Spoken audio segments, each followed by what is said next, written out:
question on a couple of things on here. So for this one, like, obviously, like, I can't put a 1 because it's like, so how do you, So then you just, now you have to guess to the third decimal, third place after the decimal, so like another 0 and then, yeah, it should be like 4.00 and then whatever your guess is, so 6 or 7. oh, okay, so it doesn't have to just be like a single and then, No, because like with this one, right, you want to estimate one more than what you're given. So you're given whole centimeters, so then you Oh, want to true. go one more. okay. And then,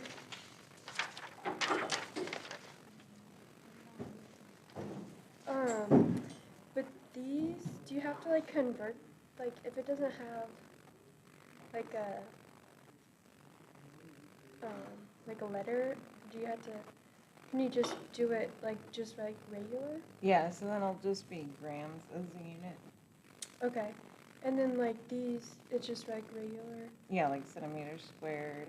And then how do you know like when you're supposed to do like, because like, you know, it's the significant figures, so how do you know like how many significant figures you're supposed to? So this one you can only report to one after the decimal place.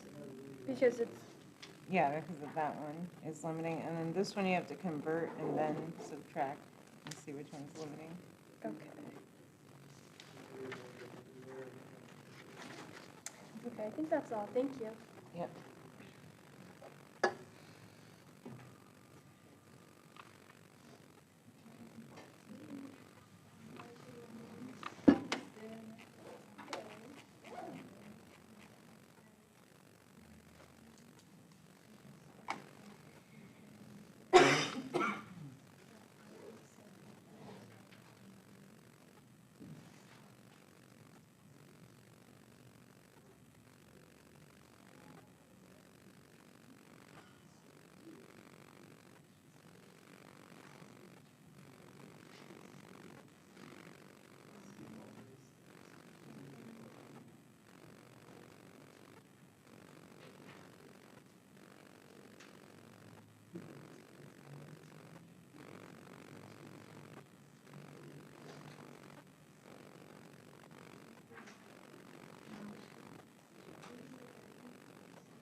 you say there was like free parking for students somewhere? Yeah, it's in that like Almond parking lot across from the bridge, Okay. like across from the library. Thank you.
Any questions before we get started? So just a reminder, we'll have our week 1 quiz on Wednesday during our recitation period, and hopefully we'll get through chapter 2. And then homeworks, you can turn them in, today, Wednesday, again, relatively flexible with due dates. Yeah, just keep on top of the assignments, keep them coming, and, communicate if you need an extra day or two. And then if you're online, just say hi. Flu season is already starting. All right, so let's go into our chapter 2. And so, chapter 1, we kind of had this brief overview of elements and compounds and mixtures. But now we're going to go down and look at elements again and really focus. What is an element, right? What defines these elements and kind of more about them. And of course, right, we'll start putting together what everything means on the periodic table, how we can tell properties based off of where it's located. And again, right, just ask questions if you need me to slow down or you don't understand. And then I did post a link to the live notes, so that should be up along with a blank page. And so like we said last week, we mentioned that an element is just a pure substance that cannot be broken down.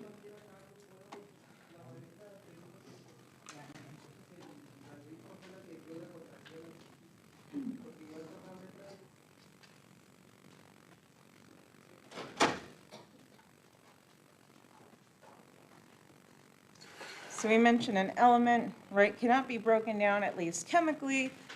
We may mention, of course, there are ways to change elements, so those would be like nuclear reactions, but not really the focus of what we're talking about right now, right? So we generally cannot change elements. And again, right, they're found on a periodic table.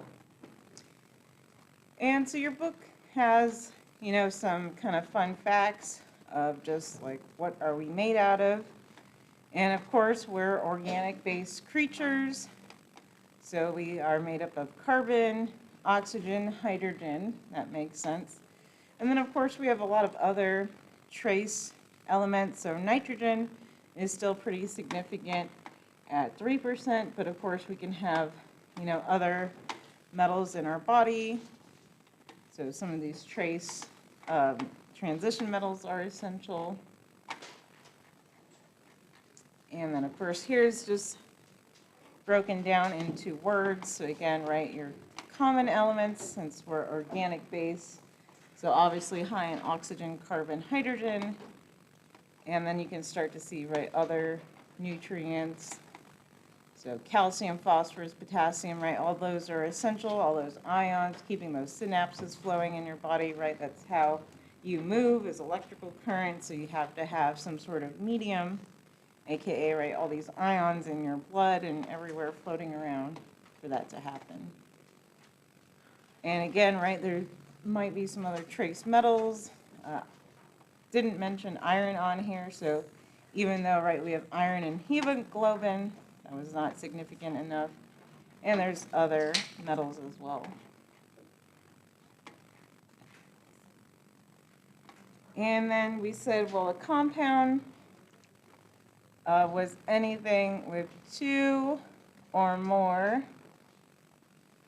elements, right? And maybe we should put different or distinct elements. So, right, this is different from the allotropes. So we mentioned our diatomics. Those would all be elements. So compounds are two or more different elements. So, right, CO would be one. And so you want to start familiarizing yourself with different ways to represent these atoms as well and these elements. So we have kind of our ball or space filling model here. So white is generally hydrogen. And then the red here is typically used for oxygen. So you kind of have to learn the colors.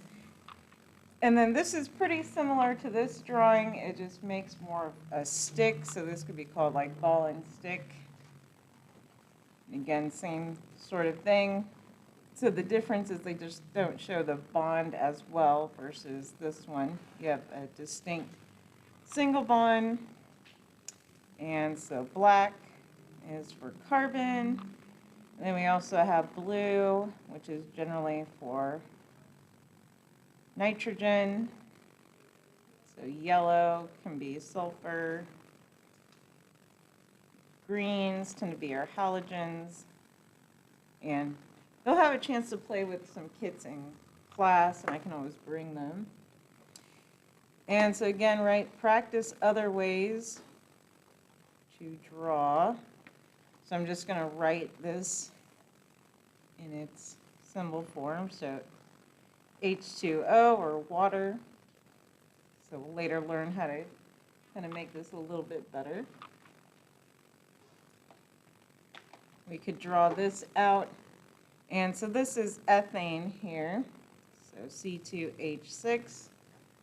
You could also represent it like this. This is still ethane. So this would be more like an organic chemistry abbreviation where each point is a carbon. And then you know that carbon makes 4 bonds, and you can fill it in. But for our purposes, you'd probably want something more explicit. And so this model is showing stereochemistry. So again, just kind of introducing it.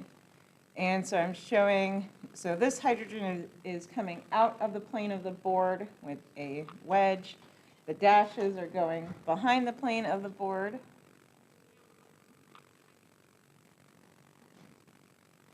Just draw that. So same molecule, right? All the same representation. So still ethane.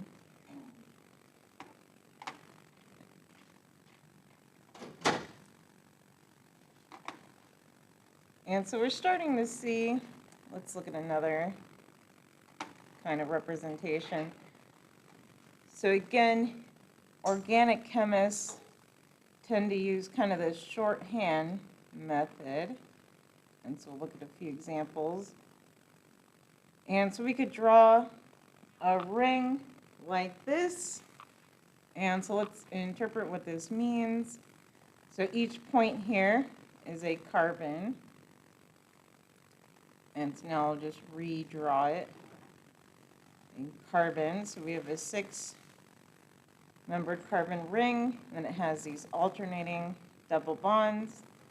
And then we know that carbon needs 4 bonds, so we can fill in those hydrogens.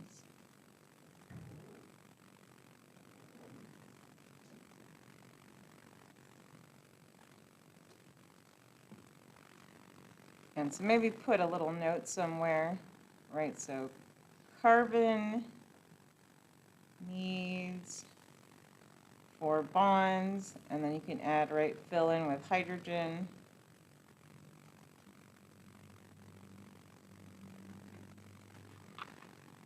So again, that's just how to interpret this structure. So that is exactly what this is saying. It's just, again, chemists represent it shorthand. So they're not going to explicitly draw out every hydrogen attached to a carbon. And so now we can look at this structure and interpret it. So again, what you want to be able to do in this class is look at this structure and then write the formula from it. And so let's go over kind of a few key points. And so we have this little stick hanging off of here, off of all these nitrogens. And so these are methyl groups. And so again, write in what it means explicitly. So we have a carbon attached there. Carbon needs 4 bonds, so it only has 1. So it needs 3 hydrogens attached to it. And so that's the same with all of those little sticks right there. And so then we could attempt to determine the formula. So we want to start with our carbons. So now we can count the carbons. So again, any point. So either right a corner here or a terminal point. All these represent carbon.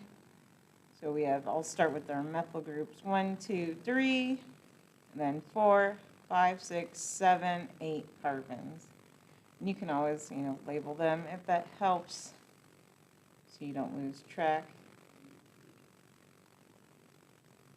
Now we have C8, and then right when we write formulas, we write our numbers as subscripts. And so now we count our hydrogens. Oh, and so now we need to add in hydrogen. So I only did it on our methyl groups. We can go around. So now we have to examine every carbon. This one has a hydrogen. Now we look at this one, 1, 2, 3, 4. This one already has 4 bonds. It's okay. Same with this one, 1, 2, 3, 4. Right, we can see those 4 lines, so we don't need to add anything. So that's it. That's the only hydrogen that wasn't drawn explicitly. So now we can count them. So 1, 2, 3, 4, 5, 6, 7, 8, 9, 10. So C8, H10. And then what's left? So now we can go in alphabetical order. So we have CH. Usually go CHO, but we'll add in our NO for alphabetical order. So how many nitrogens do you see? So 4, right? We have 4 N's there. And now how many oxygens do we see? So 2. And there's our formula for that one.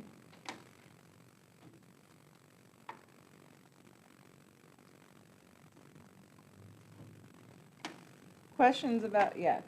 There are 3 different types of oxygen, right? O1, O2, and O3, right? Or am I getting off topic? Yes, kind of. Sorry. So yes, there's 3 types of oxygens, but that's not what we're talking about here. We're just counting total oxygens, yeah. Can you recount the carbons, like where, because I'm looking for some like So we have, I started with our methyl groups, and I labeled them, so carbon 1, carbon 2, carbon 3, and then start going with everything else in the ring, so 4, 5, 6, 7, and 8. That's anywhere where there's 4 lines. Yeah, so basically any point, right, where they're all meeting together. Yeah, because you don't necessarily want to say 4 lines, so we could look at another example. Or just where they're intersecting. Yeah, so this would be a molecule. So see if you can come up with the formula for this one. It looks a little strange, but we could come up with a formula.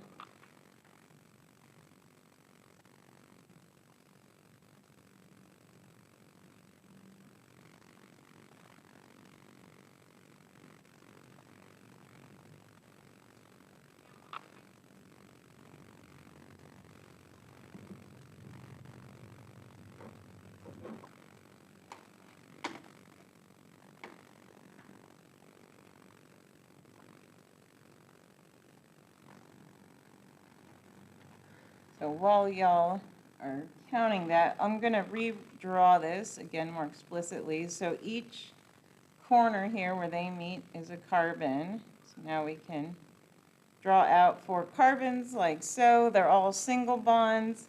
And then, right, oh, carbon needs 4 bonds, so we have to attach 2 hydrogens to each one.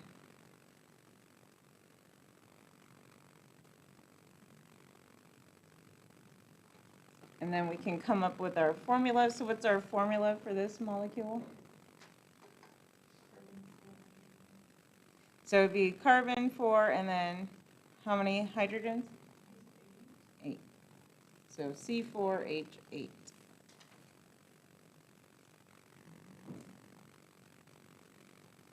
It's kind of making more sense as we look at these. So is that like just in general, anytime it's unlabeled, it's carbon, fill in with hydrogen? Yep, so that's always a rule. When it's unlabeled, it's always carbon, right? So any other element, we're going to draw it explicitly in there.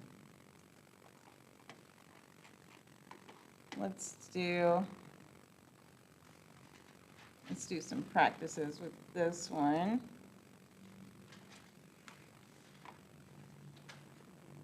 So see if you can come up with the formula for this molecule.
So the first thing you could always do, right, is you want to either label your carbons, maybe even kind of rewrite this if that's helpful. So you could draw it out more explicitly. And then, of course, fill in all your hydrogens.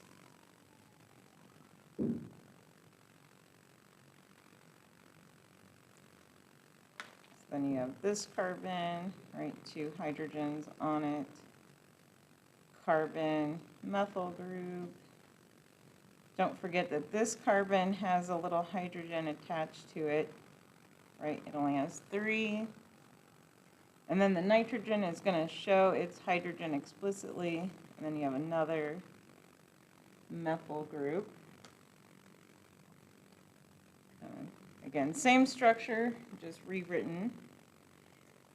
And so then, Where do the lines in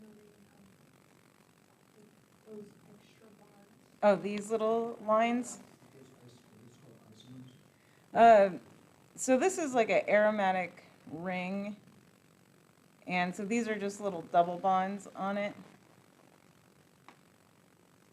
They're isomers in the sense that we could just like rotate these double bonds around. It doesn't matter where they are. It's just more the aromatic nature.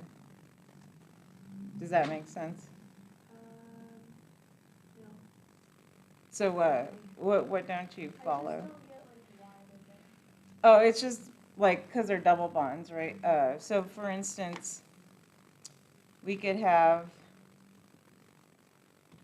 let's back up for a second. We could have this molecule versus this molecule, right? And so this means a single bond, so again, that was ethane.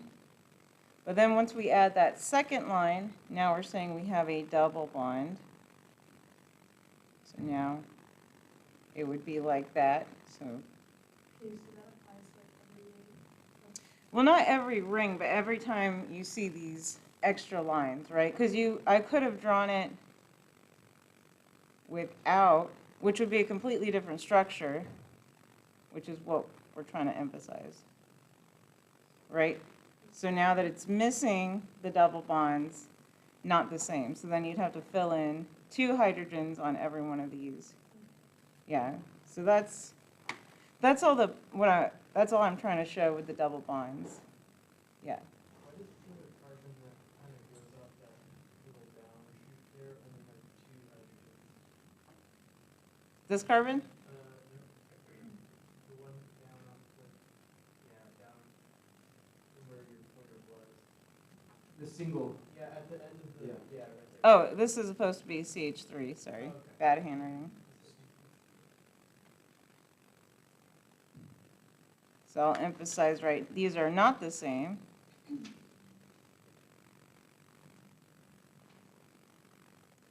So instead, these would have 2 H's on each one, so they'd be completely different, and we won't go into it, but completely 3D, different 3D structures. So these aromatics are planar. Now that's probably too much detail for today, but No, I have the same question because the carbons, and it's what I get for being a little bit late, so I don't mean to be disruptive, but the carbons going around this initial structure with what you call the double bonds, those all have a single hydrogen attachment, is that right? correct. So yeah, that's what the end conclusions should be. So the double bonds is you just have one less hydrogen That's on giving there. you an idea of the structure from like paper Yeah, standpoint. yeah. So we're starting to like jump the gun a little of like jumping to other ideas of 3D versus 2D structures and blah, blah, blah, but yeah. Well, I read in chapter 1 when we were talking about state of solid, liquid, and gas. That solid is always arranged in a 3-dimensional array, whereas the others get funky. Yeah, well, what it's trying to say is like it's going to have some sort of organized or perhaps unorganized structures. It kind of depends on how it crystallizes. But like, let's just take sodium chloride. You can get that to crystallize pretty nicely, your table salts, and then it grows in that nice shape. So then that's kind of reflective of its packing structure. And does the transition from the circular, well, it's not circular, it's, what is this? The octagon here, as it goes up into the bridge before it comes down the other side? Yes. The connection point right there, that also has a hydrogen. So this one already has 1, 2, 3, 4 bonds. So this one does not have a hydrogen on it. So that's how I drew it there. I just want to double check, when you're writing the formula, Ian, do the double bonds get counted for anything, or? are they Nope. just there? Yeah, so they're just there. So that's the thing about the formula. The formula doesn't tell us, right, double bonds, single bonds, it's just literally a bunch of numbers. So yeah, that's going into, again, like, right, other skills is you can have a formula and then, well, now you have to backtrack the structure, which is what you do in OCHEM and trying to identify it. Yeah. The top symbol right there, is that supposed to be an H or a K? All H's. Okay, I thought that you got, like, where did you get potassium? All right, so then let's look at this one. So we still need to come up with our formula for this. So how many carbons did we count? So 10, so 1, 2, 3, 4, 5, 6, 7, 8, 9, 10. So that looks good. And again, right, you may want to label your carbons, especially in a large molecule. And so how many hydrogens did we count? So 14. Did you include the H on here or this H? I got 16? Now let's see. So we have 1, 2, 3, 4, 5, then 6, 7, 8, 9, 10, 11, 12, 13, 14, 15. So I count 15. So make sure you count the hydrogen off of the nitrogen and that you didn't skip this little hydrogen on the 3 there. And then what is the last element that we need? So nitrogen, and then how many? 1, and then so you don't need to put a 1 subscript. Oh,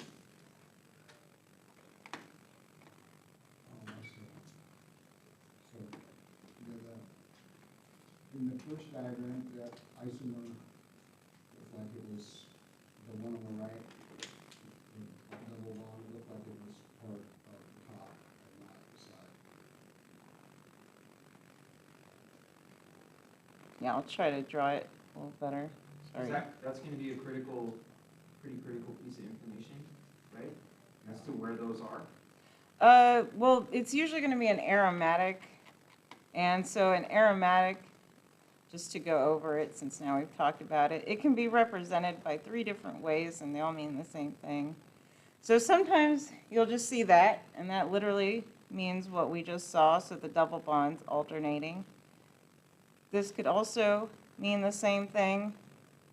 So double bonds, again, they just alternate.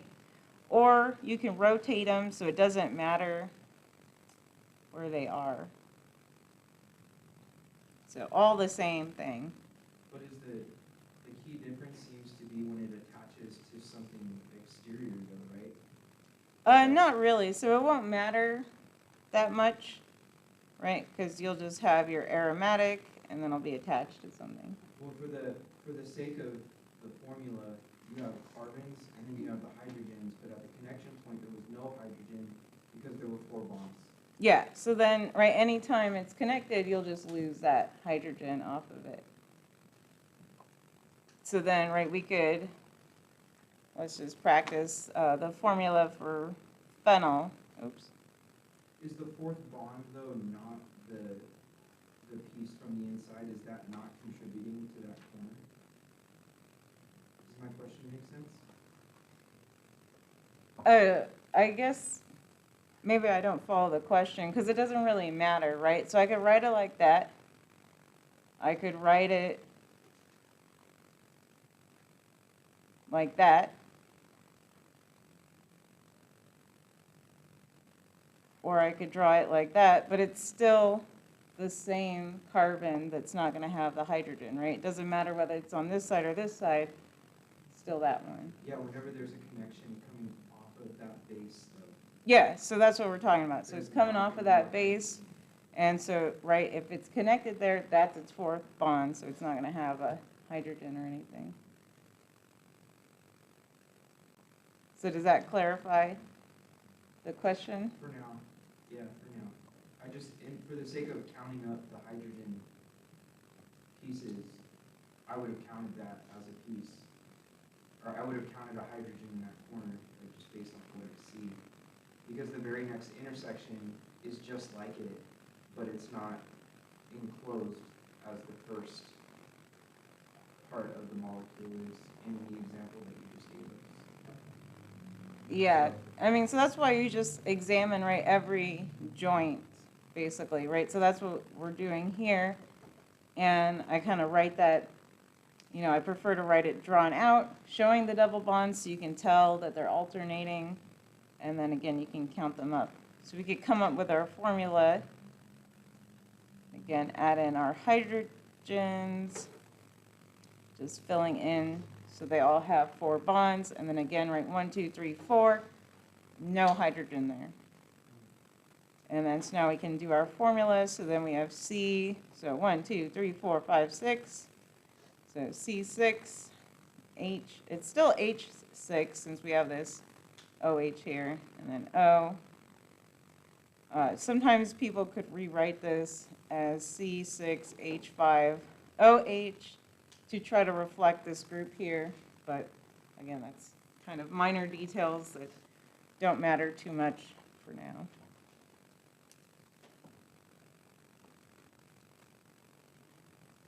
Questions on this so far? So we'll show just another example. So here's another molecule. Actually, we'll do 2 more. So this one, right, again, we can come up with our formula. So this is just propane. We could also draw it in a line here. Again, just different ways of showing the same thing. So we have 1, 2, 3 carbons, right? 1, 2, 3. So C3, and then H 1, 2, 3, 4, 5, 6, 7, 8. So same thing reflected.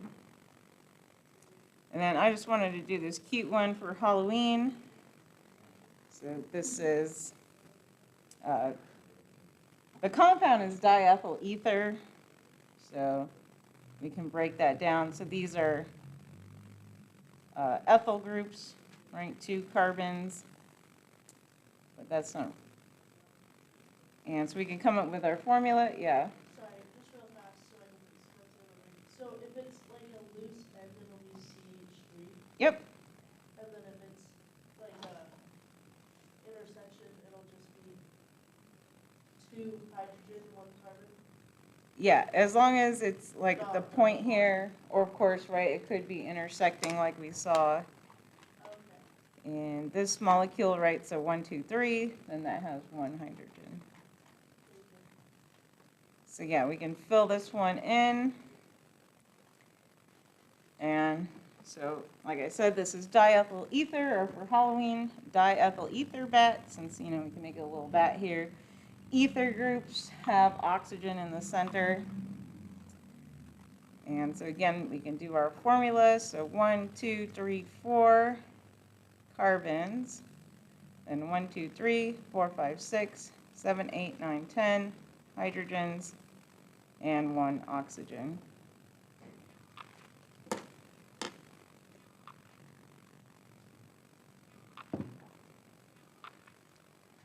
So hopefully starting to make more sense again, right? We're just trying to raise your understanding and trying to make sure you can interpret all these crazy chemical symbols that you will certainly see. All right, so let's keep going. And so now let's dive back. And so now we want to take a look at the individual structure of an atom. And so now we want to say, well, what are atoms made out of?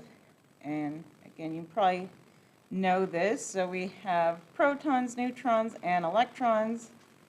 And of course, our protons and neutrons are mainly found in the center of the atom, right? We'll also learn that they mainly make up the mass of the atom. And the electrons are on the outside, or I should properly say, right, our electron cloud, or eventually we'll get into electron probability density map. And of course, negligible mass.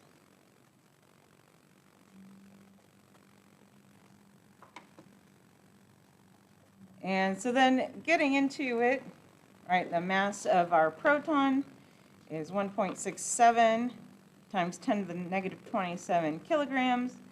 The neutron is roughly the same, again, right, just rounding wise. And then if we look at our mass of the electron, so that is 9.1 times 10 to the negative 31 kilograms, so right, a factor of 10 to the 4 difference.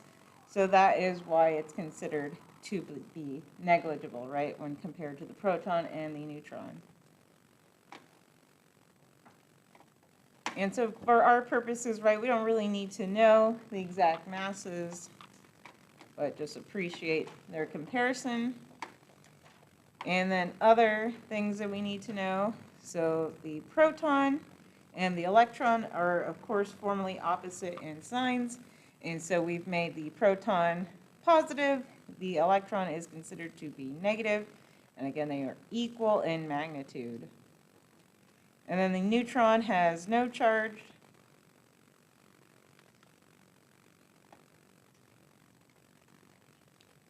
And so this is just a nice summary table of that. So here's the mass in atomic mass units. So we'll kind of revisit this subject. So again, they're about 1 for our AMU. And again, right, negligible for our electrons. So basically 0. And then our relative charges. And so this is the charge in coulombs. So 1.6 times 10 to the negative 19 coulombs.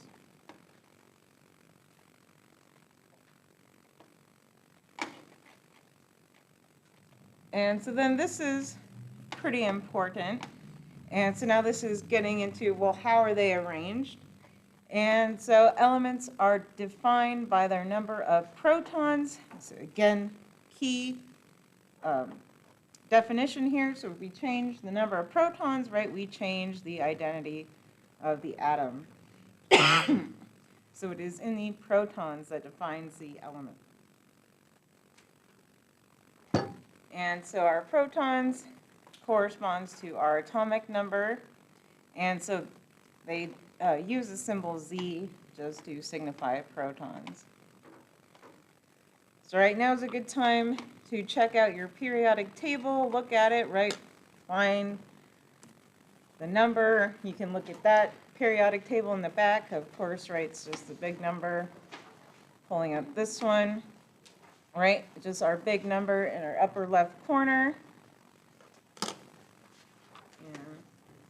I have extra periodic tables, so if anybody needs one. Anybody else need a periodic table, right, so you can see the nice big number. Okay, that's our atomic number.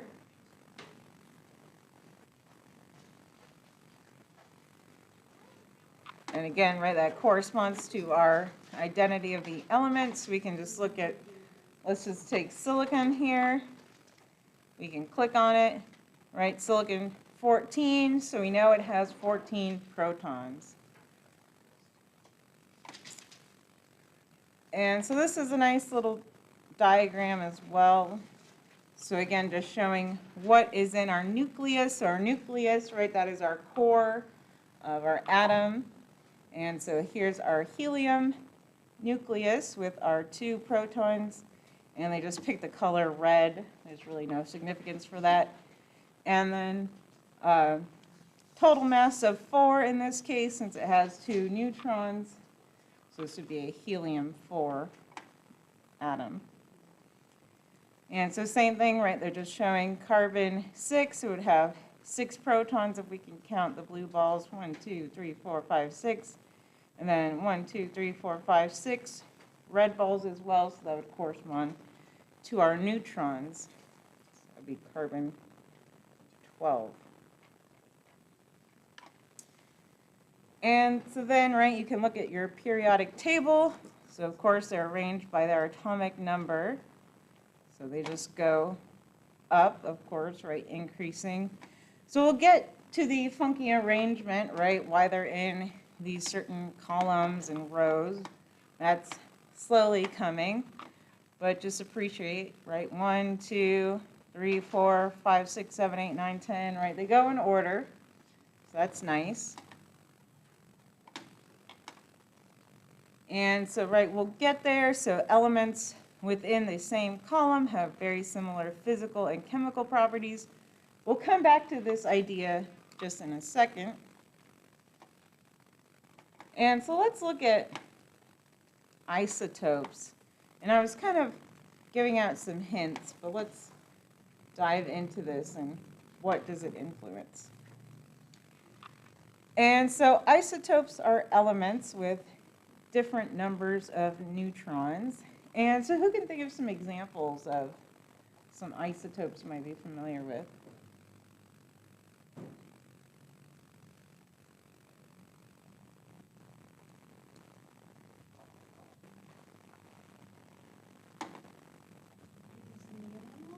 So neon does have some isotopes.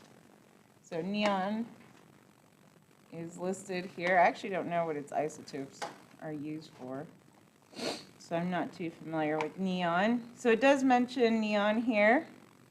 And so the example is that neon, so of course they all have to have 10 protons. And just remind yourself if you have to. So you pull up your periodic table, we're looking at neon, it's got a big 10 there. Okay, I know it has 10 protons. And then now it's saying, well, there's 3 different forms of neon, so it can contain 10, 11, or 12 neutrons. And so this is where we can start to identify them by their mass. So of course our mass is equal to our neutrons plus protons, so I just abbreviated that. And so now we can add them, right? So our first isotope, if it has, it's neon 20, so it's identified by its mass. Obviously it has to have 10 protons, so 20 minus 10 gives us 10 neutrons. And then so same thing, so now neon 21, well, once again, right, it still has 10 protons, but 21 minus 10 gives us 11 neutrons. So same thing, so then, right, neon 22 minus 12, 12 neutrons. What's another common one? How do they figure out how old fossils are? Carbon dating. So carbon dating is super important, so that's where I was expecting people to know some isotopes. So carbon, we'll go over the same thing. So there's carbon 12, carbon 13, and carbon 14. And so carbon 12 is, of course, the most common, and it's also stable. And then carbon 13 is actually used for C13 NMR, which is just a type of imaging.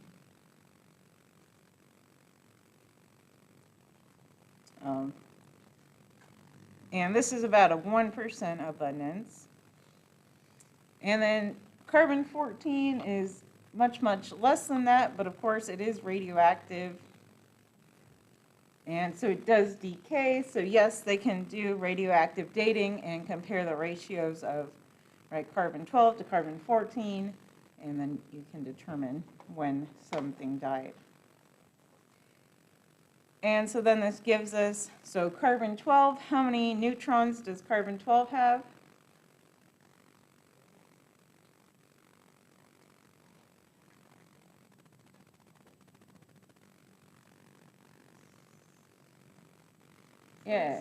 Yeah, 6, right? So we can go back to our periodic table. It's carbon, it has 6 here for 6 protons. 12 minus 6 gives us 6 neutrons. So then how many neutrons in carbon 13? So 7 neutrons, excellent. And then carbon 14, how many neutrons? 8, perfect. And so this is, again, kind of a general trend that you can observe, but it doesn't fully follow. You can kind of see this. So notice right there, ratios are pretty even of neutrons to protons. So that tends to make it more stable. And then once the ratios start getting really out of whack, then they can tend to be more unstable. But chemists aren't entirely sure, what makes elements radioactive or not. So that's also kind of interesting. And so our representation of isotopes, like we mentioned, we have our mass number, so they just use the symbol A. But like we said, we just add up our protons plus our neutrons. And so just another way to write it. So for our carbon-14, we could write it like so. So same thing. Oftentimes they won't write this 6 there. They'll just write, carbon-14 or, phosphorus 37, bromine 81. So they don't bother to write the atomic number a lot of the times. And then, of course, other ways to write it. Sometimes, they might just use a number, again, to the side, neon 20, neon 21, but always use your periodic table, right? Reorient yourself and remind yourself how many protons were in there. All right, so see if you can determine this. So what's our atomic number, our mass, and our symbol of our chlorine isotope if it has 18 neutrons?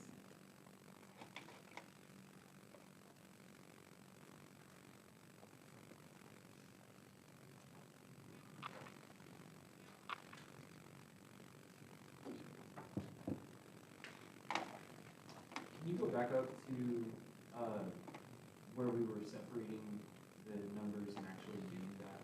Like what the formula was for? I think it was right.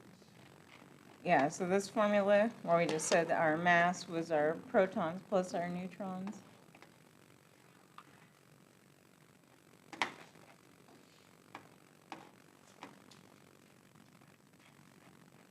Scroll back.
All right, did we get an answer for this one? So let's start with the easy one. So what's our symbol of chlorine? So Cl, right? Not too bad. So we just look at our periodic table. Okay. So while we're looking at it, what else should we be gathering from the periodic table? So what's our atomic number? So 17. And then, so how do I get my mass now? And it says at 18 neutrons, so what should I do with that? So 18 plus 17. So then what's my mass of chlorine? Oh, so make sure you just do the whole numbers, yeah, so not like reading off from the periodic table, which we'll address. So yeah, this mass, because we're just talking about one atom, one isotope of chlorine, is 35. Excellent. Questions about that so far? Let's go ahead and take our 10-minute break. So let's see, what time is it? So let's be back around 2, and then we'll keep talking about some isotopes, go into ions, and keep going forward with this.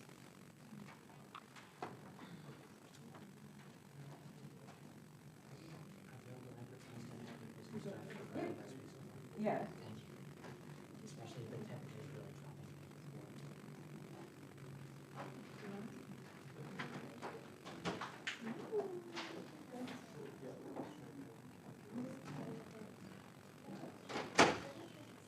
dropping. Yeah, if you have any homeworks or labs or anything, you just turn it in up front. I think I need to give the first one prior to see if I'm green.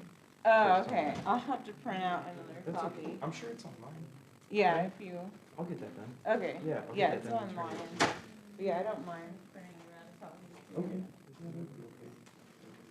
Yeah, Did go you ahead. miss recitation last week? No, I made recitation, I missed Did this. you, like, miss the, I didn't get a quiz from you, though. Did you do the quiz?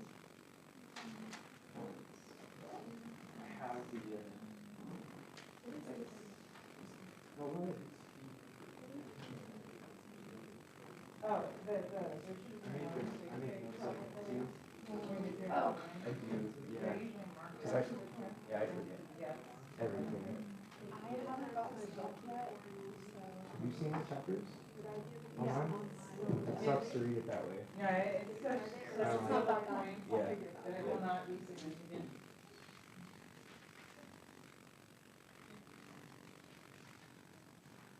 And your lab grades don't do much other than pad your grade. Yeah, so I have that. I'll turn that into as well. Just trying to connect all the between two courses. Oh, yeah. And see Yeah, I what just is need missing. the welcome assignment. Yeah, I'll do that.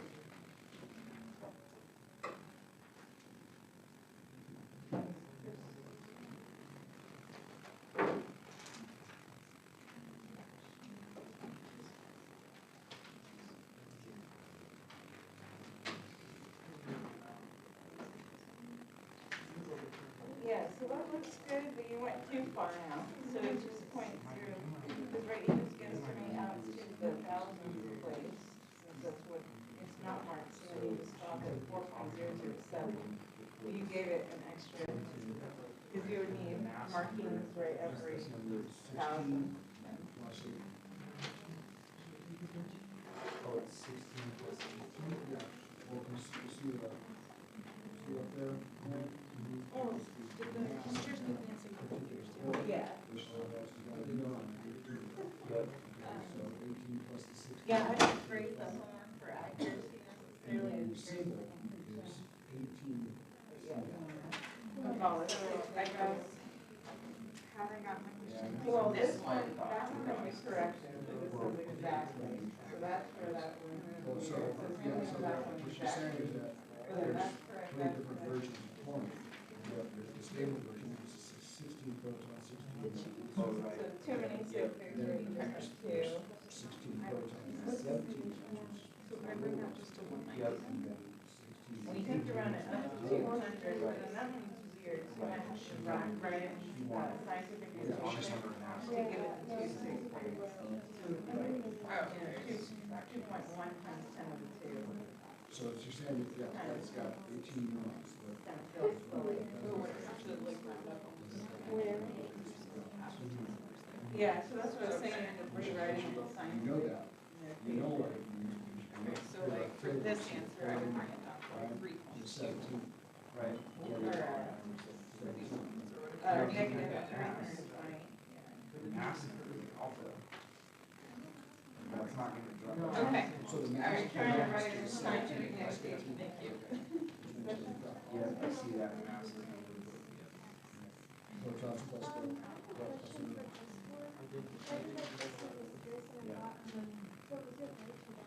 Yep. Since you can all go one downstairs. So it's like, did you put smalls, like the one with the least amount So of it's spaces? Yeah. 17 plus the.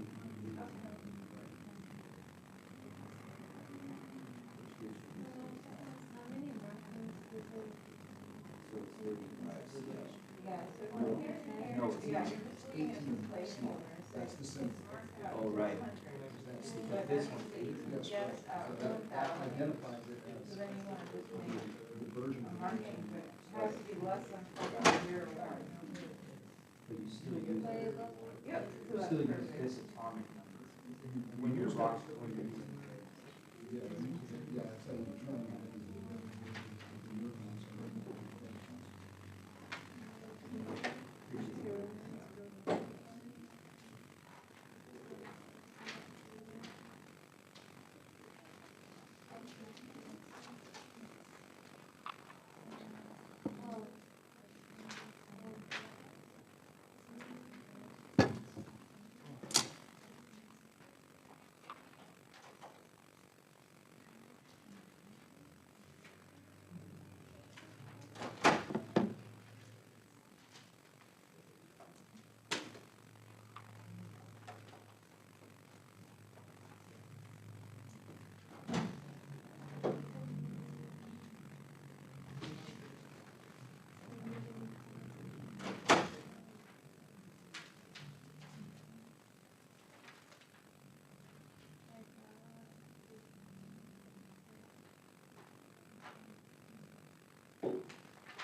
for this specific class last Monday, because I wasn't in it.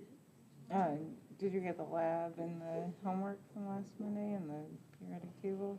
For the periodic table, and I got the lab, And the conversion sheet thing? maybe not the conversion sheet.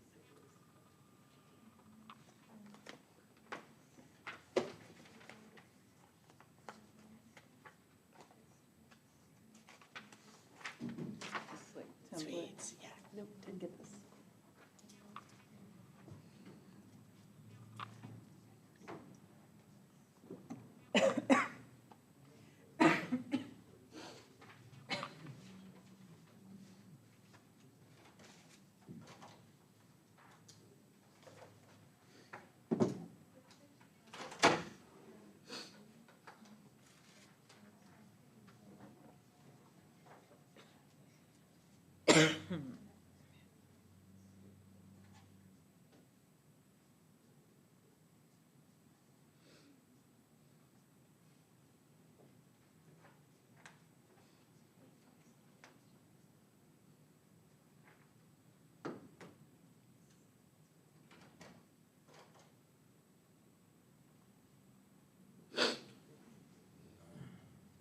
Yeah, I don't think the welcome quiz, I don't think it's on there.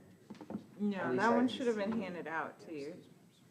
I'm pretty sure I have it at home in my files. I'll bring it to you. Is it okay if I bring it to you on Wednesday? Yeah. Okay, yeah, I didn't mean to have that. Just trying to sort out this week too. This is my first time in the Monday class, so thanks for accommodating me. Yeah, of course. Thank you. Yeah. Appreciate it. And then, if I need to just have clarity and understanding of these things, is that really what recitation is for? Yeah, or office hours, Or so I'll office have hours, of office course. hours after class. I know that you said you're really like wide open, but I'd rather bug you, you know? Yeah, Recitation's yeah. usually-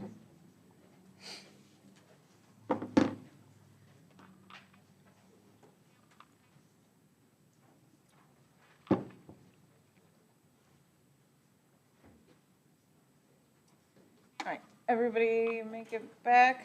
So let's continue with this isotope thing.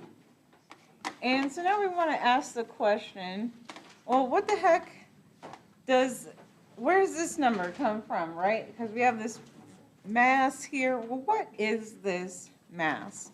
And so let's explain that. And so this mass, and so right now I'm focusing on bromine. And I apologize that I can't really make this too much larger. But our mass here is 79.9. And so now this is right, this is our average atomic mass. So that's what is on the periodic table. And so again, we're looking at bromine, so 79.9. And so we want to determine, well, roughly how do they figure this out? And so what happens, it's just like if we could, mass everybody, like all the little atoms individually, and then take the average. That's what would happen. And so what we could also do is look up, let's say you didn't know, but you could always just ask the question on Google, right? This is how they do it. So isotopic abundance, bromine. And so, right, gives you the isotopic abundance. So different. So Wikipedia is always useful for science. So this is a little more detailed, probably too much. So bromine, 79, so this does tell you its natural abundance. Let's just look at another different site. Oh, go away. And so again, this little chart shows kind of more extensive isotopes. So again, you can appreciate other isotopes exist for bromine. But what we mainly want to focus on are the two stable ones, right, that are going to be naturally occurring. And so that's what we do here. So we take our mass here. So we have bromine 79 and bromine 81, so 2 isotopes. And pretty cool because they're about a 1-to-1 ratio. We'll use their exact abundance. But then our formula is, again, right, if we could just kind of put every little bromine on the scale. So let's say we had, about 100 bromine atoms individually, and if they could step on the scale, about half of them would be 79, half would weigh 81, and then we'll take the average of that. So of course, mathematically, again, to do that, what that means to find our average atomic mass is we want to add up,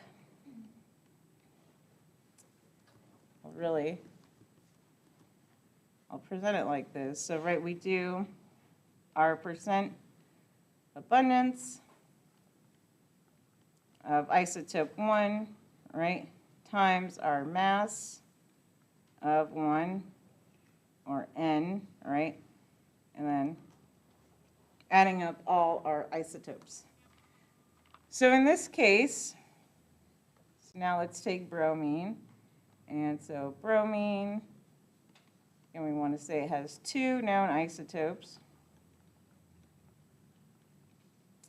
And we just looked it up where we said bromine 79 has an abundance of 50.6%.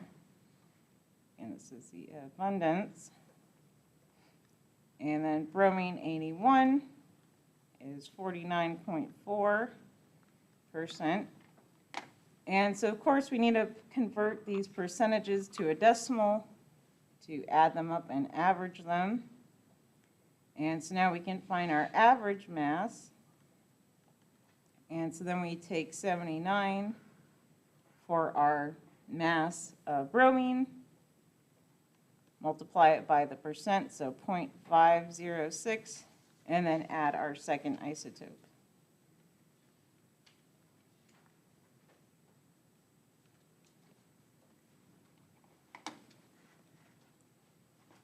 And so now let's just punch this out real quick.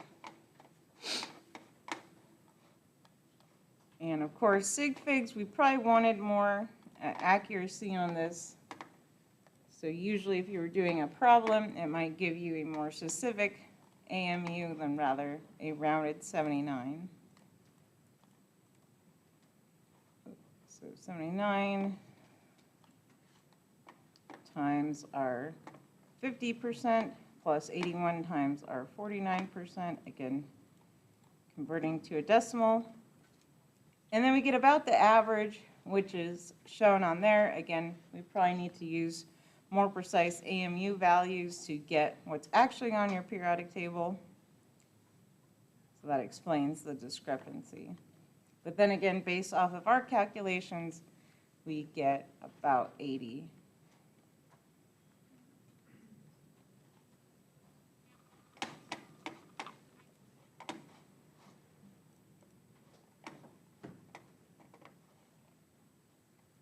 So questions on that?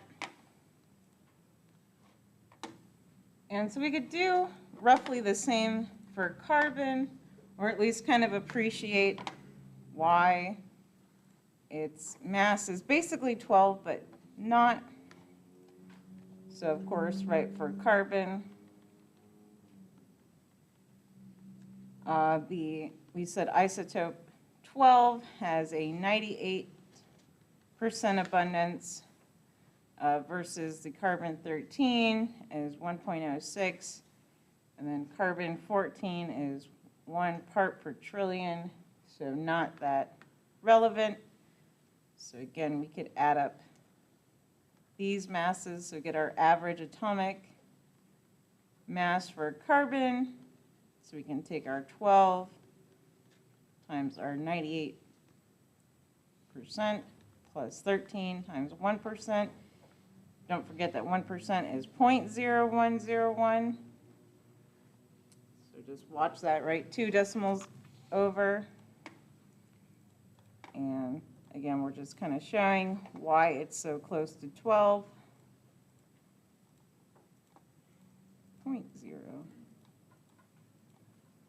And so again, we get about 12.01. Again, we need some more sig figs to help us.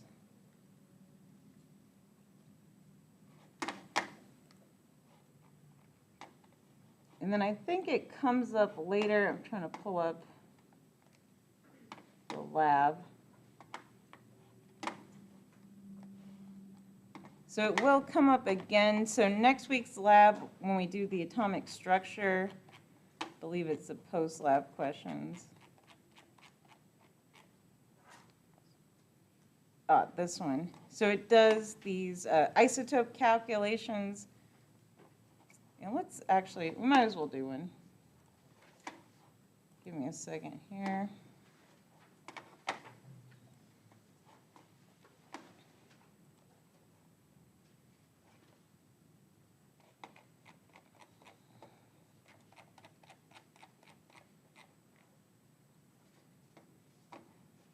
No, I'm going to print them all. I'm going to regret this, but that's okay. We should talk about other stuff.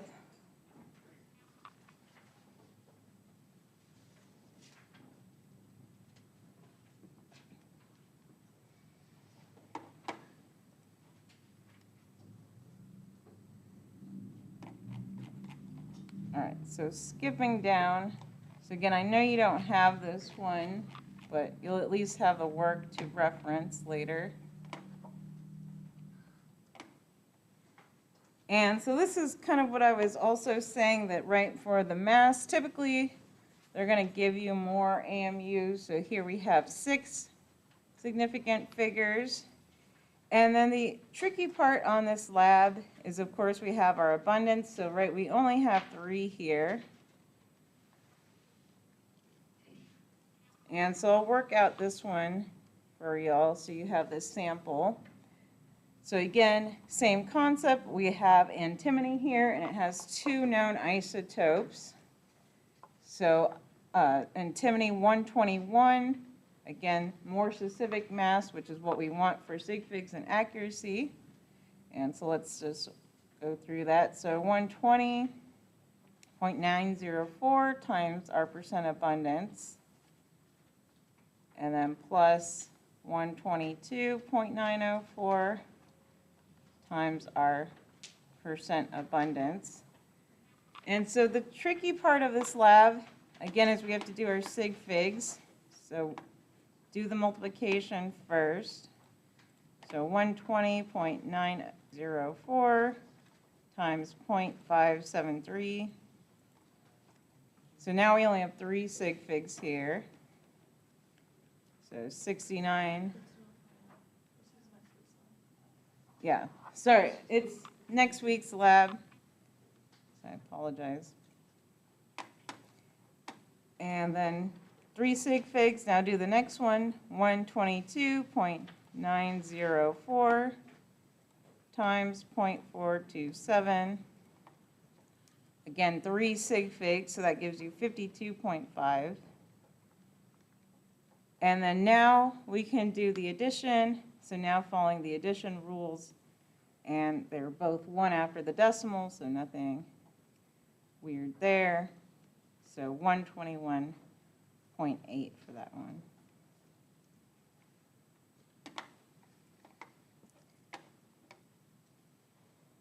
All right, so now you have this to reference when you get to this part.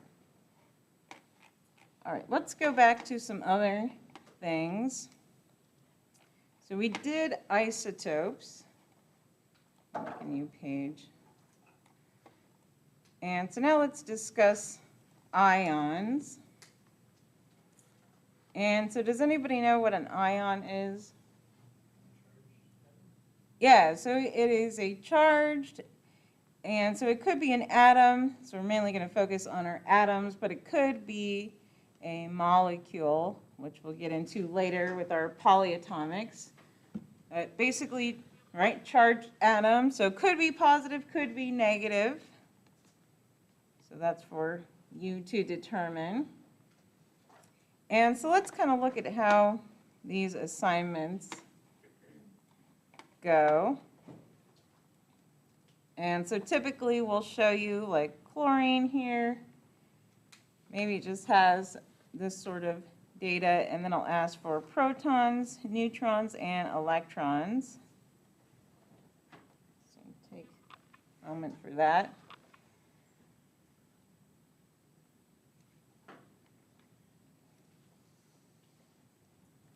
So how many protons does chlorine have? So 17. And then let's skip neutrons for now. How many electrons?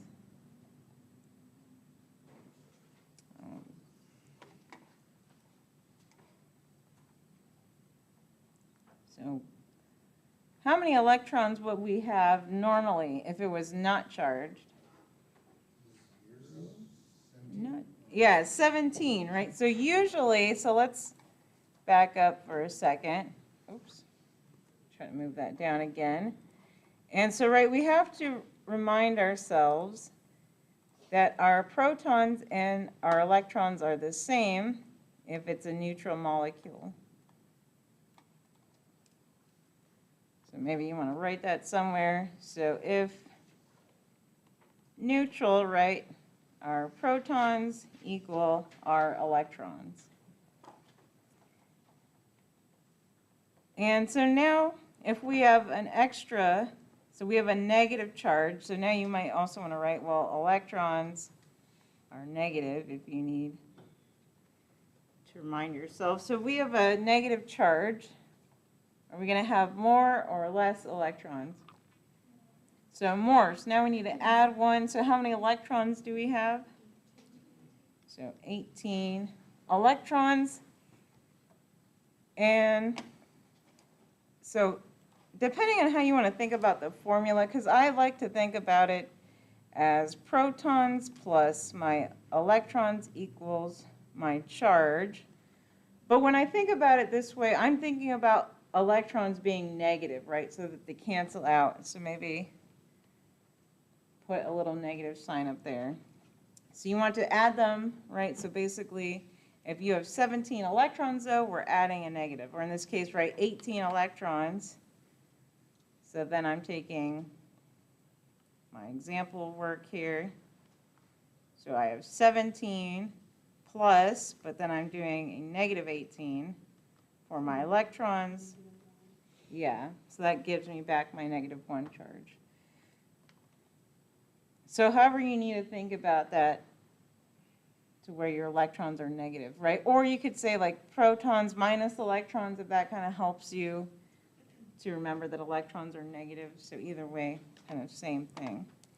And then what about our neutrons? So we didn't specifically say what the mass of chlorine is. So what can we do for this? So if you look on here, what should we do for our mass so we can figure out our neutrons? Thought, yeah, I'm just kind of guessing, but you said the electrons don't move much of anything, right? So would you still just minus the protons from the mass to find neutrons, or no? Yeah, but the question I'm asking is, well, what mass do we use, right? Because it's only, that's where it's kind of strange, right? So you don't necessarily want to just use the average, right? Because then you have 35.45 minus 17, but we don't have 0.45 of a thing, right? So we always need a whole number mass.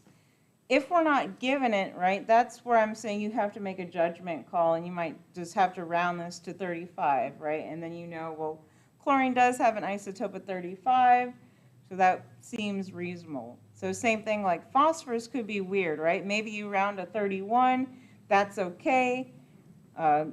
Phosphorus 31, though, is not very abundant, but again, just in the context of a problem, if we're not given the answer, we just kind of have to make our best judgment call.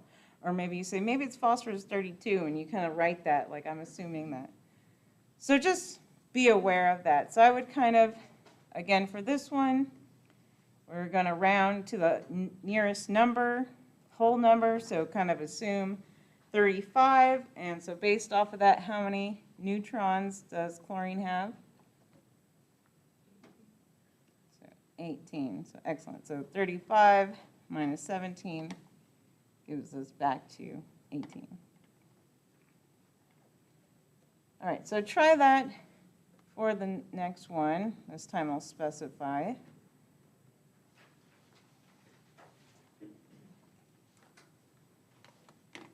So see if you can interpret that one. So 42 calcium, 2 plus.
So what do we get for calcium?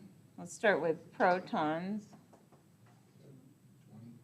So it should be 20, right? So that's just from our periodic table, so 20. And then how many neutrons? 22. So 22, so excellent, right? You just took 42 minus 20 to give us our 22. And so again, right, this one I actually gave you the mass of calcium. So you didn't have to try to guess it, so right, 40 would be the estimate, but you were given a specific isotope. And then electrons, if we have a 2 plus charge, 18. And so right, different ways to think about it. So you could start at the neutral. Well, the neutral has to have 20, 2 plus, so I lost 2 electrons, so that gives us to 18. Or kind of do the math. So 2 plus is equal to my protons plus my electrons where they're negative. So 2 is equal to 20, plus our x, or minus e. So again, we get electrons is equal to 18. Questions about this one? Let's do one more. Let's try 36 sulfur 2 minus. So again, protons, neutrons, electrons.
Just for clarification, the number on the left is the number of isotopes. This number? I think your cursor's at 30, yeah.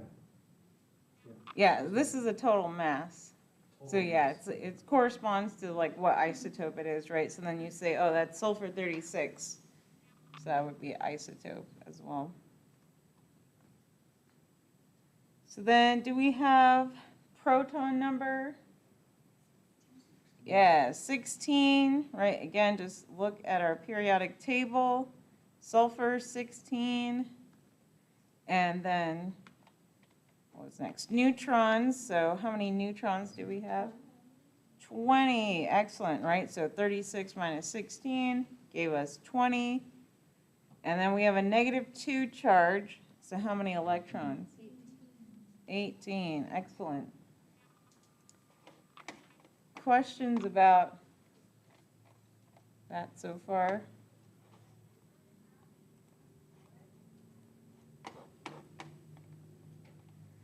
All right, so now we're going to kind of start taking our tour of the periodic table. So we're just going to take like a quick overview tour, oops, I'll call it, and then we'll kind of re-tour it and kind of put, you know, what I'd said, how they react, and pair that with the electron configuration. And so again, right, we start with hydrogen over here. So hydrogen is kind of by itself. And so other things to note with the periodic table is it tells you, right, their state. So some of them may indicate that hydrogen is a gas. So I think that one, the one on the back, our classroom periodic table, has different colors for the state of matter. So you know that hydrogen is a gas. And of course, it is the outlier on our first row here. And so we'll kind of get there. So right, first we have hydrogen and helium, so they're both pretty lightweight gases, but then let's get into it more. So our first column over here are our alkali metals. And so what do you know about the alkali metals? Have you heard of them? Yeah. I know that they're rather malleable metals that are highly volatile, especially around water. Yeah. So that's the big thing, right, is so they're H2O reactive. And so now we want to start thinking about how they react. Again, we'll pair that to the atomic structure as we come back. But of course, lithium reacts with water, and at some point, I'll bring that for you guys. I think you do it in lab though, so I'm kind of holding off on that. So you'll play with some lithium. So lithium kind of fizzes around. Sodium might ignite on the water surface. It has a nice orange flame. Potassium is like the cutoff to where you can work with it in air. So you can work with potassium in air, but there is a chance for it to auto-ignite. So if you slice your metal potassium, especially a fresh chunk, it could potentially just spark even in the air and make nice purple flames. And then rubidium and cesium you cannot work with. And so I would look at YouTube, and you can look at people exploding ampules of this. And let me clarify. And so let's look. I used to like this periodic table more because it would just hover. I didn't have to click so much. But again, alkali metals, they're shiny. When we look at potassium for real, you'll notice that the potassium that we have here is pretty messed up, technical terms. And so, right, you'll see this nice oxide layer around it. But if it's nice and pure, you know, it obviously is very metal. And then once it gets exposed to oxygen, this would start to tarnish right away, or like I said, even ignite. And so then going down to rubidium, so the Wikipedia picture has it in this little ampule. So that is just a glass sealed jar, so you have to crack it to open it. And usually if you're going to play with it, though, you'd have to open it in like a glove box. Or again, right, obviously you can look at YouTube videos where people open the ampule and it immediately explodes. So then going back to our tour. So then next over is the alkaline earth. And you don't have to write this. So it should be labeled on your periodic table as well, right? So again, they're color-coded. There's all sorts of different versions of periodic tables. So use whichever one you need. So maybe this one's kind of useful, right? This one's labeled by colors, the online one. So again, alkali metals. So still metal looking, still metallic. So let's look at beryllium, right? Metal, they're just going to be a little less reactive. So sometimes I like to say that they need acid to get them going, right? To get them to dissolve. So they need a little extra kick.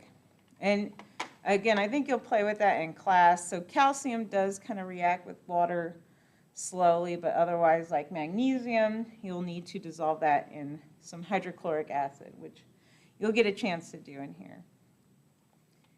And so kind of, again, taking our tour, so we'll skip over the transition metals for now. And really, well, I guess we'll talk about them. So the transition metals, we don't really address too much in here, just because they do funky things and we're not interested in transition metal chemistry. We can just take away that a lot of these give pretty colors. That's due to their d orbitals, and all those d orbitals are pretty close together, so the transitions tend to be in the visible range. So other things like organic molecules, the reason why they're all colorless is because their color is in the UV range, so we can't see it. It's all their bonds there. And so once we move past our transition metals, now we get over, and so notice we have kind of both post-transition here, and then our metalloids, or our stair step. This might be a better periodic table to see that. That's right, you can kind of outline your metalloids there, the little stair step in between.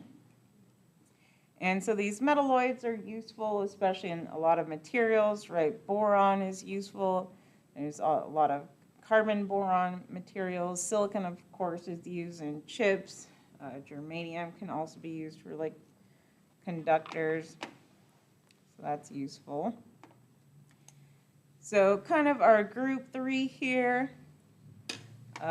Start getting into our main group chemistry. So again, boron's a little different looking, so it's a metalloid, so still metal. And then going down, so aluminum, again metal, but these do some interesting things, so we'll talk about them as we continue, but they tend to make 3 bonds, which is kind of a funny thing. So then they can also be reactive because they do want an octet eventually. So same thing, gallium's pretty similar. Gallium, aluminum, boron, they all can make compounds with like chlorine or halogens.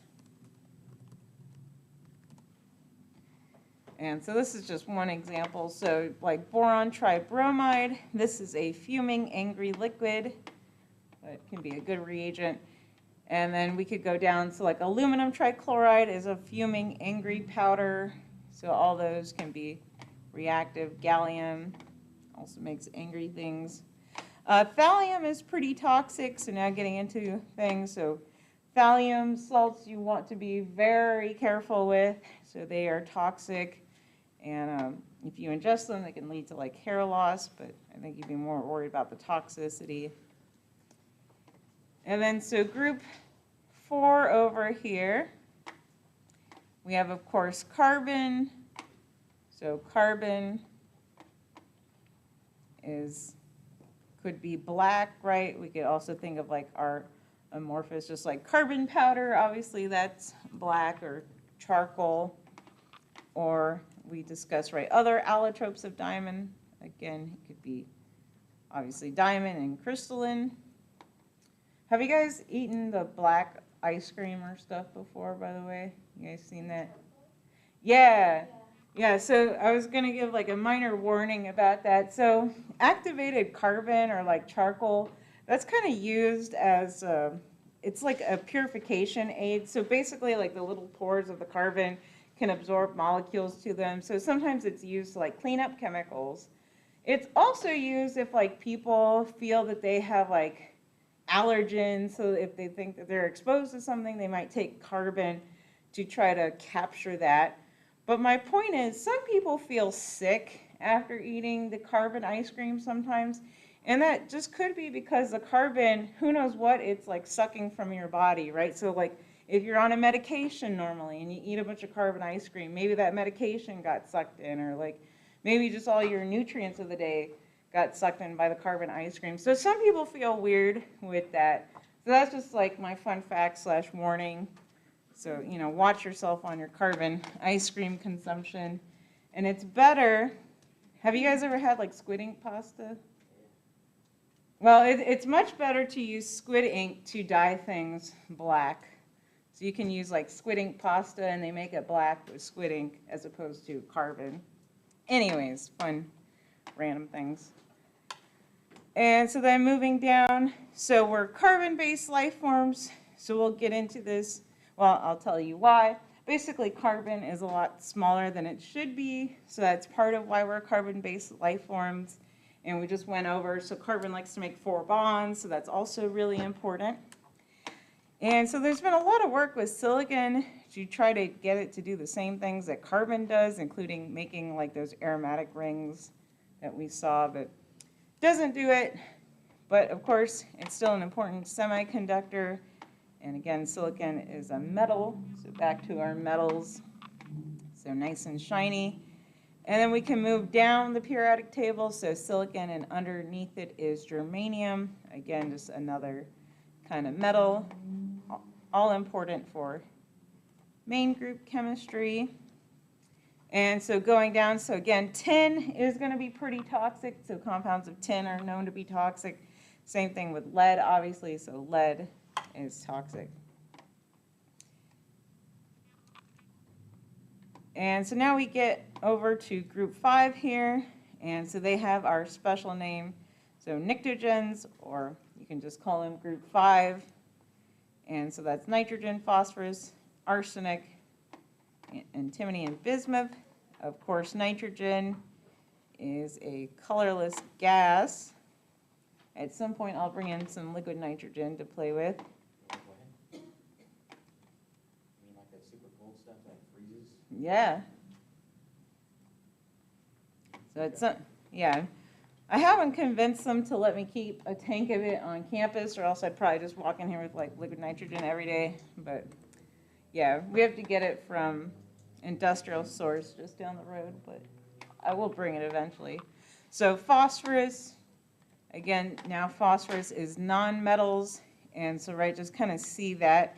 So now we're on the other side of the stair step, and so now all these are nonmetals. So back to the stair step, so arsenic goes into those metalloids again. So just kind of appreciate that. And then, so now if we look at our chalcogens, or group 6, I like to call these our smelly family. And so oxygen is not smelly, of course. So oxygen is actually blue, which is fun. So again, I need to do that for you one day. And so then we go down to sulfur. So sulfur is yellow, and so sulfur really should not smell like itself. But then you probably notice that, like, well, sulfur does smell when you smell it, but that's because all of the contaminants, so like hydrogen sulfide or any other sulfur-based compounds, mercaptan, for instance, so that's what they put in the gas. I was trying to find if it had the structure. I'll look it up. See, I can't spell anything. So mercaptan, no, I just wanted to show you the structure. So this is what they put in gas, so you can actually smell gas, right? Otherwise, methane gas is odorless, so you wouldn't know. But they add, right, our sulfur-containing compound into our natural gas, so you can smell that right away. So sulfur compounds are pretty offensive to people. And then, of course, if you think sulfur is smelly, let's go down to selenium and tellurium. So they are both smellier. So selenium is kind of known, again, if you were to accidentally ingest it, then I think you would have like garlic breath, which would obviously not be good, but again, very toxic and smelly. And then again, going down to tellurium, so even smellier. So I think some compounds of tellurium have caused evacuations of towns because it's so smelly.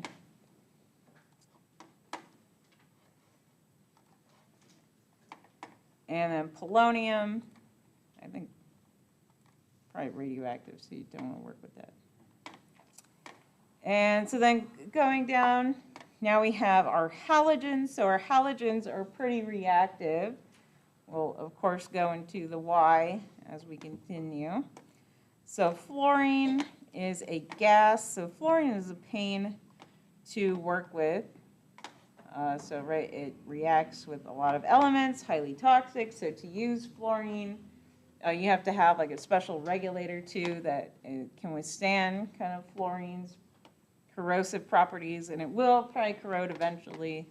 So you have to be careful while doing fluorine chemistry. So there are a lot of groups that do like fluorine chemistry and try to add fluorine to like these boron complexes, dodecahedron borons.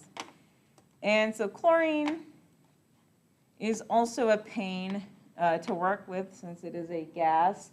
So sometimes if you need chlorine gas, so you can generate that and then use that as part of your reaction. And so since fluorine and chlorine are so difficult to work with, most people prefer bromine to halogenate. So this is a little bit easier to work with. So bromine is this dark liquid, still kind of a pain because it's a little bit of angry and can be fuming. But again, at least you can syringe it out, can work with it. And then iodine is nice. If I could click it. Is it used for like medical supplies? It is. So it's used as a disinfectant. So yeah, maybe you've gotten like an iodine swab or something before a surgery. So that is what it is, right? It's like dissolved iodine in certain solutions. This is what it looks like as a compound, so kind of violet looking, very shiny. And more fun facts, so iodine, this, like especially pure iodine, is a regulated substance since you can make meth with it, but you can make meth with like anything though. Making meth is trivial, it's like not exciting. Like, you know, we could make meth right now, like it would not be a big deal. But yeah, I mean, you get in trouble, but like there's zero skill involved in making meth, so. But again, that being said, there are many, many pathways to make meth. One of those involves iodine. You can do a nice methylation swap. Doesn't that iodine and like red phosphorus, isn't that volatile though? Iodine and red phosphorus, what? When they react, it's pretty volatile, I would imagine so. especially if it was like a large amount. Yeah, are you talking about like white phosphorus for war, Red or phosphorus? for like war purposes, or? Well, that's one of the chemicals that they use for meth is red phosphorus and iodine. Oh, to make meth? Sorry. Yeah, I guess it makes hydrochloric acid. Yeah. Or hydrogen iodide, and that gas and pseudoephedrine is what. Yeah. I know that pretty volatile. Yeah. I'm not sure if phosphorus is how you mix it, but not that we should get into all the details of how to. Are these flammable, or any of these other? So iodine would not be like flammable. What about the chlorine? I don't know if they're really flammable. It's just like reactive, corrosive. That's a good question. I've just never thought of fluorine as a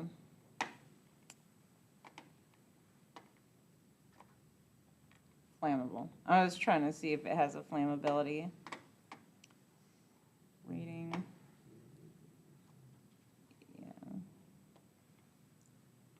this one doesn't mention.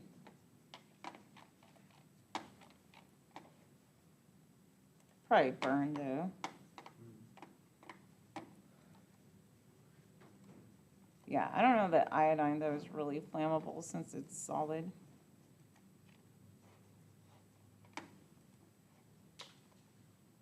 The numbers that I'm noticing, they're on the periodic table that you handed out. Will we get into that some more? Oh, are you talking about like the charges and stuff? Yeah. So Yeah, we'll get into that. So like iodine has a bunch of figures, along with chlorine has a bunch of adjoint figures on that right side. So that's something. Yeah, we'll save that thought, although we're about to explore that thought. And then, so kind of last bit, so over here, these are our noble gases. Oh, let's zoom out a little bit. So noble gases, and so these are known for being unreactive.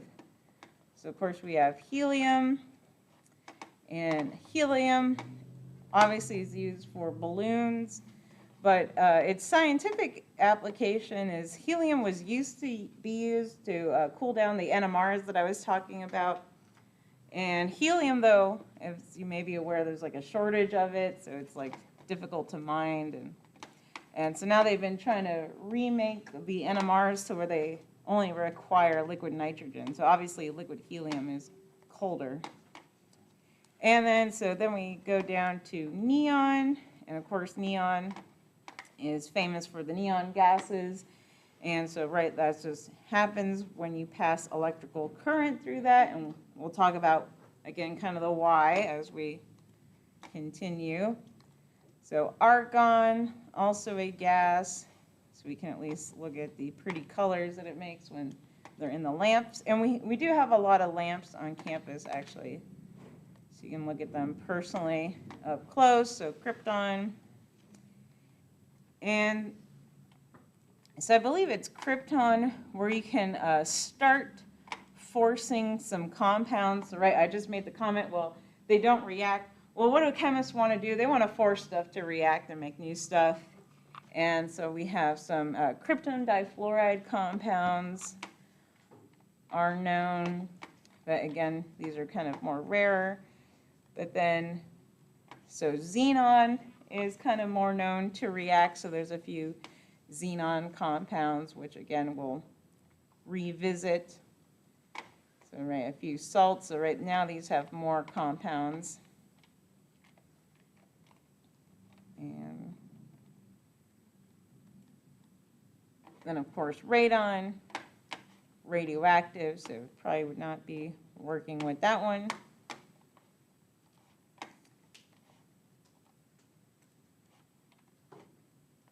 And so these are all useful gases. And so other kind of fun facts. So nitrogen is typically used in like a glove box. Do you guys know what I'm talking about when I say glove box, by the way? Yeah, so it's basically, let's look at. So it's this little chamber thing. And obviously you wouldn't have giant holes. This is a better picture. But yeah, you want to work in an inert atmosphere, or sometimes like NASA uses it too, right? Just so it's not exposed to all the, again, oxygen, because mainly oxygen that we're worried about, oxygen reacting with stuff. And so usually we use nitrogen in there because it's cheaper. But if you were really rich, in a rich lab, you might use argon, especially if your chemistry was nitrogen sensitive, so that goes into other stuff. So nitrogen can bind to metals, like people are interested in making iron N2 compounds, but obviously if you're trying to make nitrogen chemistry, then you have to work in an argon atmosphere. So for very sensitive stuff, they choose argon. And then xenon can be used as a useful carrier gas. So if you're trying to do like cross-beam reactions, you can slow it down and slow down your kinetic energy by using xenon. All right, I think that's probably a good place to end. And so let's just kind of preview what we're going to do. So we're basically going to take a new tour of the periodic table on Wednesday. But just kind of re-going over what we learned, right? So we kind of went over some basic properties, but then we'll be saying kind of why. So we'll be delving into all that on Wednesday. And like I said, we'll take our week 1 quiz during recitation. And I have office hours after this, so we can either hang out in here or migrate if we need. All right, I will stop this.